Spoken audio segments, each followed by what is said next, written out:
So I hope कि आप सब लोग बहुत अच्छे होंगे। तो साल का आखिरी दिन है आज, और मैं यही प्रे करूंगी कि नेक्स्ट ईयर आप लोगों के लिए बेस्ट हो। आपने जो अचीव करना है, आपको जो जॉब चाहिए वो आपको मिले, और मेहनत भी करनी पड़ेगी क्योंकि बातों से नहीं होता है बेटा, मेहनत करनी पड़ती है। ठीक है, हर एक को करनी पड़ती है। सो 460 क्वेश्चंस मैं करवा चुकी हूँ, 461 क्वेश्चन हम करेंगे। ये क्वेश्चन मैंने लास्ट टाइम आपसे पूछा था कि which sign suggest pulmonary embolism, इनमें से कौन सा साइन बताएगा कि पेशेंट को पल्मनरी एम्बोलिज्म है। तो the C option is right, that is sudden chest pain and dyspnoea. अगर किसी को एकदम से सांस लेने में दिक्कत आ रही है या फिर उसे चेस्ट पेन हो रही है severe, then this is the sign of pulmonary embolism. ठीक है, सो आज का नया क्वेश्चन हम करेंगे। A nurse is administering blood transfusion, nurse administer कर रही है blood transfusion, which symptom indicate transfusion reaction. इसमें से कौन सा सिम्टम बता रहा है कि ट्रांसफ्यूजन रिएक्शन हो रहा है। Mild flushing, chills and fever, improved blood pressure, decrease heart rate. तो ब्लड ट्रांसफ्यूजन करते हुए अगर किसी भी पर्सन को सबसे पहले फीवर एंड चिल्स आ रहे हैं, this is the earliest sign के पेशेंट को क्या हो रहे हैं, ब्लड ट्रांसफ्यूजन के रिएक्शन हो रहा है। ठीक है, देखो, ब्लड ट्रांसफ्यूजन करते हुए हार्ट रेट कम होना, या फिर इंप्रूव होना ब्लड प्रेशर, या फिर माइल्ड फ्लशिंग होना is a normal sign. Heart rate कम ही होती है आफ्टर ब्लड ट्रांसफ्यूजन, जो है नॉर्मल होती है। हार्ट रेट कम होगी क्योंकि हार्ट के पास प्रॉपर ब्लड नहीं है। जब प्रॉपर ट्रांसफ्यूजन हो जाएगा, हार्ट के पास ब्लड आ जाएगा, तो आपको हार्ट रेट प्रॉपर देखने को मिलेगी। ठीक है, सो राइट ऑप्शन यहाँ पे चिल्स एंड फीवर ही आप पढ़ते हो, जो कि राइट रहेगा। सो विद नेक्स्ट है, which intervention is appropriate for client with hyperkalemia. तो अगर किसी की ब्लड में पोटाशियम लेवल्स इंक्रीज है तो कौन सा इंटरवेंशन अप्रोप्रिएट रहेगा। Encourage potassium rich food, administer insulin and glucose, administer potassium supplement, restrict sodium intake. So it's a insulin with glucose आपको एडमिनिस्टर करना है। ऐसा क्यों? क्योंकि जब आप इंसुलिन किसी भी पेशेंट को लगाते हो तो इंसुलिन पोटाशियम को सेल के अंदर शिफ्ट कराता है। दूसरी बात, इंसुलिन जब भी आप किसी को देते हो तो ग्लूकोज जरूर देनी है। क्यों? क्योंकि इंसुलिन ग्लूकोज लेवल्स को कम कर सकता है और पेशेंट को हाइपोग्लाइसीमिया का रिस्क हो सकता है। ठीक है, सो दो चीज़ों पे ध्यान रखना है कि इंसुलिन या फिर डेक्स्ट्रोज दो, इंसुलिन विद ग्लूकोज दो। और इंसुलिन हम हाइपरकेलेमिया में मोस्ट कॉमनली देते भी है। नेक्स्ट है, the nurse is teaching a client with heart failure, which statement indicate understanding. तो नर्स टीच कर रही है क्लाइंट को हार्ट फेलियर, क्या स्टेटमेंट बताएगी कि क्लाइंट को समझ आ गया है। I should drink fluid freely, I will way my self daily, I can stop my medicine when I feel better, I should eat salty food. तो सॉल्टी फूड तो खाते ही नहीं है हार्ट प्रॉब्लम्स में, ना ही पेशेंट को मेडिसिन छोड़नी है, और फ्लूइड भी उसे ज़्यादा नहीं पीना होता, रिस्ट्रिक्टेड होता है हार्ट फेलियर में, क्योंकि हमें ब्लड वॉल्यूम को इंक्रीज नहीं करना होता, क्योंकि हार्ट काम नहीं कर रहा ना। तो अगर आप ज़्यादा पानी पियोगे तो वॉल्यूम इंक्रीज होगा। तो राइट ऑप्शन क्या रहेगा? अगर पेशेंट कहता है कि अगर मैं अपना रोज़ वेट लूँगा, मतलब जो है मेजर करूँगा, then it is a sign कि उसे समझ आ गया है कि उसे क्या करना है। नेक्स्ट है, विच फाइंडिंग सजेस्ट हाइपोग्लाइसीमिया, इनमें से कौन सी फाइंडिंग बताएगी हाइपोग्लाइसीमिया है। Polyuria, fruity breath odour, diaphoresis and shakiness, low deep respiration.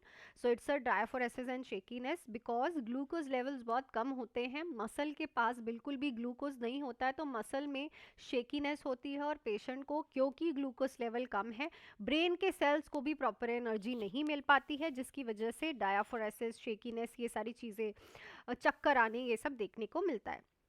Next है, the nurse is caring for a post operative client, which finding indicate possible infection. तो nurse एक post operative client की care कर रही है, कौन सी फाइंडिंग बताएगी इन्फेक्शन है। Pain at incision site, serosanguineous drainage, temperature of 101, mild swelling. So it is a temperature. सबसे पहला साइन ही इन्फेक्शन का टेम्परेचर होता है। ये कोई साइन नहीं है, बल्कि ये बॉडी का पॉजिटिव मैकेनिज्म होता है जब इन्फेक्शन आता है। ठीक है, तो बॉडी अपना टेम्परेचर इंक्रीज करके उस बैक्टीरिया को मारने की कोशिश करती है। तो right option will be option number C. Next question पे चलने से पहले, हमारे बैचेस जो कि ऑफर पे लगे पड़े हैं बेटा, आप ज्वाइन कर सकते हो, और कल से फर्स्ट से ही आप अपनी अच्छे से मेरे साथ एक रेजोल्यूशन लेके कि इस बार तो मुझे क्लियर करना ही है, ज्वाइन कर सकते हो। 3 मंथ्स का बैच 1849, 6 मंथ्स का batch 2999। Live and recorded classes हैं, फुल थ्योरी है, एमसीक्यूज हैं, टेस्ट सीरीज हैं, डाउट क्लासेस हैं और पंजाबी की क्लास भी है। चाहे बीएफ यूएचएस का एग्जाम हो, चाहे डीआरएमई का हो, चाहे एनएचएम का हो, चाहे डीएचएस पंजाब का हो, ये तीनों वैकेंसीज, ये चारों वैकेंसीज आपको इस साल देखने को मिलेंगी ही मिलेंगी 2026 में। सिलेक्शंस आप मेरी देख सकते हो, बहुत सारी सिलेक्शंस हैं, बहुत सारे रिव्यूज़ हैं, आप कम्युनिटी सेक्शन में भी जाके चेक कर सकते हो। नंबर आपके पास है और मेरे साथ आके आप लोग पढ़ सकते हो फुल फ्लेज, ठीक है। बहुत ही अच्छे वे में आप लोगों को हर एक चीज़ में करवाने वाली हूँ। सो नेक्स्ट क्वेश्चन पे चलते हैं। The nurse is caring for a client with acute pancreatitis. तो एक नर्स केयर कर रही है क्लाइंट की एक्यूट पेनक्रेटाइटिस है। विच nursing action is highest priority? Encourage oral fluid, maintain NPO status, administer laxative, provide high fat diet। तो यहाँ पे आपको मेंटेन करना है पेशेंट का निर्भर ओरल का स्टेटस। ऐसा इसलिए क्योंकि अगर आप पेशेंट को खाना दोगे तो पैनक्रियास से एंजाइम रिलीज होंगे, और अगर पैनक्रियास से एंजाइम रिलीज होंगे तो पैनक्रियास स्टिमुलेट होगा और ज़्यादा पेन होगी, ठीक है। नेक्स्ट है which assessment finding indicate digoxin toxicity. इसमें से कौन सी फाइंडिंग बता रही है डिगॉक्सिन टॉक्सिसिटी है? Hypertension, green yellow vision, weight gain, increase appetite. So it is a green yellow vision, blur दिखता है पेशेंट को, ठीक है। Halos around the light, blurred vision, ये सारे जो है साइन है डिगॉक्सिन टॉक्सिसिटी के। नेक्स्ट है the nurse is caring for a client with myasthenia gravis, which medication improve muscle strength. Myasthenia gravis वाले पेशेंट का आप केयर कर रहे हो, इनमें से कौन सी मेडिकेशन मसल स्ट्रेंथ इंक्रीज करेगी? प्रीनिस्डोन, एट्रोपिन, पायरोडोस्टिग्माइन या फिर प्रोपेनोनॉल। सो इट इज़ अ पायरोडोस्टिग्माइन। ये क्या करती है? इंक्रीज करती है एसिटाइल कोलिन की जो न्यूरोट्रांसमीटर है उसकी प्रोडक्शन को ये इंक्रीज करवाती है। और एसिटाइल कोलिन क्या करता है? नर्व और मसल के बीच के कनेक्शन को इम्प्रूव करेगा। तो ऑब्वियसली अगर ये इंक्रीज होगा तो नर्व और मसल एक दूसरे के साथ अच्छे से कम्युनिकेट करेंगे, बात करेंगे और काम भी अच्छे से करेंगे, है ना। मसल तभी काम करती है जब नर्व सप्लाई अच्छी हो, ब्लड सप्लाई अच्छी हो, ऑक्सीजन सप्लाई अच्छी हो। तो इनके कम्युनिकेशन को इम्प्रूव करने के लिए हम ये मेडिसिन देंगे। नेक्स्ट है which sign is an early symptom of sepsis. Early symptom क्या है सेप्सिस का बेटा? Hypothermia, bradycardia, tachycardia, decrease respiration. So early symptom of the sepsis is कोई भी तरह का, किसी भी तरह की चीज़ हो, tachycardia. Tachycardia is one of the most, ताकि बॉडी के ऑर्गन्स को अच्छे से ब्लड मिल पाए। नेक्स्ट है client with the stroke has dysphagia, which nursing action is most appropriate? Dysphagia, difficulty in swelling हो रही है, क्या एक्शन अप्रोप्रिएट रहेगा?